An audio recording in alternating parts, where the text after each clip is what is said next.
mostly I want to talk about like our practice mentality, our like team mentality, and then personally like getting in your like mental psyche. So like practice, I think, what day is it, Wednesday? I think Monday, we just were going through the motions, and whenever, especially 35 and 5, we like take a play away for balls that go out or whatever, but that wasn't even the major issues, it was our serve receive completely. I mean, probably 5 out of 10 balls that were served were shanked, and that doesn't happen at a varsity level, especially with teams that serve like Rochester and SHG, and teams that we're gonna be playing, not just this weekend, but this whole season. Like, we play good teams, so we need to be able to pass. I mean, that's the first thing that you learn in like 3rd grade volleyball is how to pass. So, instead of like setting a time goal, which we're still gonna time it, but like, I know like the last time we made it in like 7 minutes or whatever, but there were still a lot more shanked balls than there should have been. So I think we need to focus more on like, out of however many balls were served, we need to have all of the passes be 2 or 3s, except like 5. And I think you need to shoot for 80% is what Yeah. you should shoot. 80% to perfect target, and then the other 20 somewhere on the floor that we can play. You know what I mean? That would be a varsity level goal, is 80% of your passes are to target. Yeah, and I think that we need to run suicides or down and backs or whatever when we don't get that. And when I'm saying that, like, I don't want you guys to be like, oh, now we have to run. Like, you can't have that mental mentality where like, oh, someone shanked it, so now we have to run. Like, no, you need to help them out and hustle your butt over to go get their shanked pass. Like, it's not, oh, someone messed up, it's we messed up, so now we have to fix it. It's not like Coach said, it's not a single player sport, like, it is a whole team.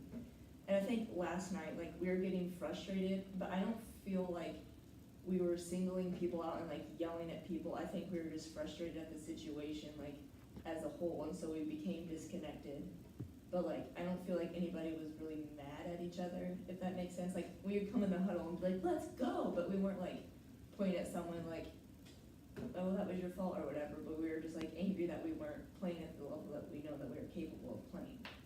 And so I I guess that's better than singling someone out and yelling, but like, we can't get mad, I guess, like, and I know volleyball, like, is a very emotional sport, and some people play better, like, when they get angry, but you can't get mad at yourself, because that's just gonna, like, put that doubt in your mind, like, oh, I can't do this, or like, I already messed one pass up, so here comes the next one I'm gonna mess up. Like, it has to be a completely different play, and it's a completely, like, different ball that is being served, and you can't think about the pass at all, and you can't have any doubt in your mind, because there is no doubt in my mind that if we played like we would have, take the second set of Quincy, Rochester would have not shown up to play. I mean, it would have been completely switched. Like, there's no reason that we should have lost that game other than we psyched ourselves out.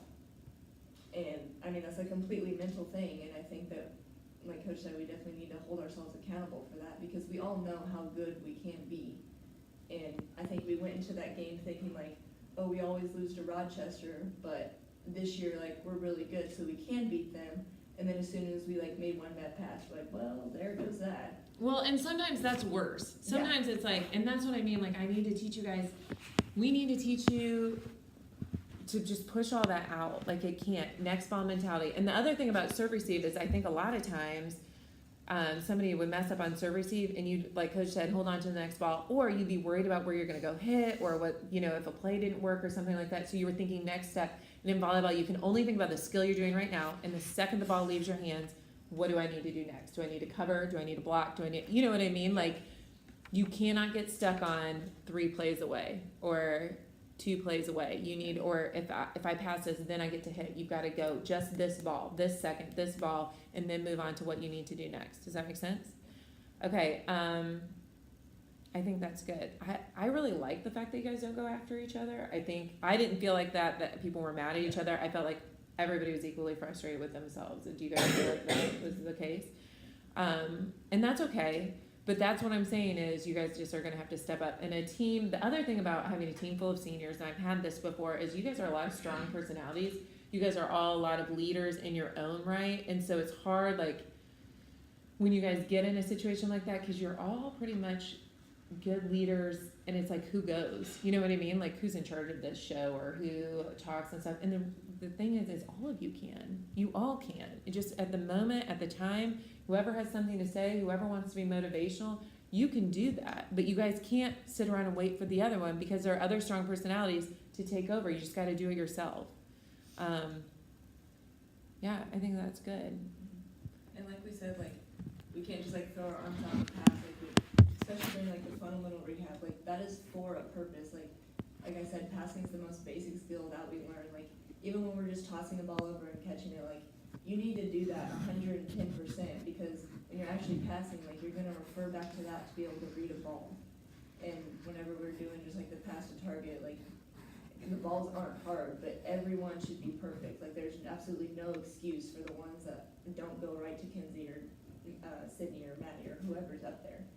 And especially 35 and 5, like those are actually balls that are being served, but no server is back there like, oh, I'm gonna absolutely kill this ball, like no one's gonna be able to return it. Like it's a team drill, we're not trying to kill you, but like if the servers are still aggressive and you should be able to pass it. It's just, I mean, that's the facts. Like you have to be thinking about the skill that you're doing, not just like, oh, I've done this in 6th grade, so I'll just put my arms out there. Like, no, you're like, okay, I'm gonna read the ball, I'm gonna make a platform, I'm gonna get my body around it so it goes where I want it.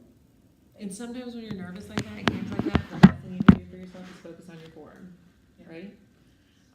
The other thing is, you said the thing about getting emotional and people play better when they're mad. That is not necessarily true. People think that they play better when they're mad. There's more of them just psyching themselves up. You are the one in control of your emotions. Nobody can make you mad. There's no button. When people say pushing their buttons, there's no button you can hit like, oh, now I'm mad. I didn't even know this was coming, you know. You are in control of your emotions, and that is a huge thing. That's another life skill that you need to learn, is not to be emotional about things, to take things on, and to keep a cool head about it.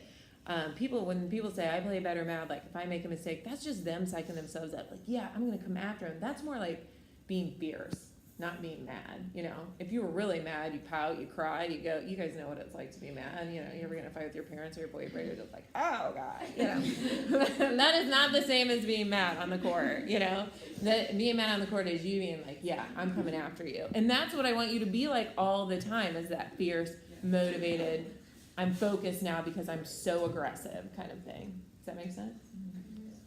And Okay. another thing, like we're saying all this, and right now we're like, yeah, let's go do it. And once we get in practice and like we make a bad pass and we have to run for a while, and we're like, here we go again. But like you have to immediately push that out.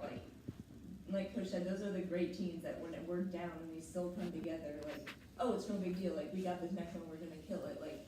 Yeah, it's such a mental thing, and you have to be like consciously thinking about having a good attitude, even like on the worst day of your life. Like you could have just like crashed your car or something. Please don't. But like anyway, but and you come into practice, you're like, well, this is practice, not the highway right now. So I need to focus on practice and having a good attitude. Like no matter what is going on, if you're having a bad day or whatever, like you have to consciously be thinking about having a good conscience, I guess. And that's probably the most like difficult thing that we're gonna do. Like I could be having a bad day and like have a couple good hits, but like no one's gonna want to be around me because I'm just gonna have a bad attitude. But like as long as you are positive and like trying to make yourself better, make the team better, like that's what good teams do.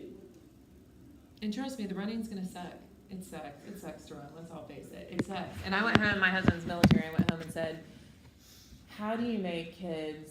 Or how do you make people, like when you go to boot camp and you have people that just like can't like get nervous or get scared about things or get psyched out about stuff, how do you do it? And he goes, you have to make the consequence of them being weak in that situation worse than the fear. You know what I mean? So that you overcome the fear, because what happens, and that's why I said last night, I want you to remember what this feels like. Because next time you go in a game, instead of shutting down, you're gonna be like, I know what it feels like when we shut down. I know what it feels like when we disconnect and stop talking and stop focusing on form and get really frustrated. So I'm not going to choose that this time. I'm going to choose something different. And so he said, you have to almost make the consequence of your actions feel so painful. So he's like, when we're at boot camp and somebody does something weak or they can't hang, then everybody has a consequence for it. And eventually you trying to prevent other people for your own failures, like from suffering a consequence for your failure, makes you better and pushes you and motivates you. And that sucks. And a lot of coaches will be like, you shouldn't make the kid run if they make a mistake. Like, Okay, but what's changing it? Other unless they just have that mental attitude, I just want to be the best and I'm going to change. But what's changing? Not choosing not to put your body on the floor. If we just keep doing the same thing over and over again, that's just insanity. Then nothing's changing. So it's not us trying to be mean to you. It's us trying to condition your mind because you guys have all the volleyball skills. The only thing you need to condition right now is your mind and your ability and how you view these games and how you view yourself and how you understand how good you are and that you come out dominating and fierce and looking your opponent in the eye and understanding that not only do you respect them, but you respect yourselves more and that you're going to come after them. Does that sound good? All right. Can you guys go watch this footage on your own or not ever again? What do you think? I'm just kidding. Go watch it on your own because I need video. Turn the video on.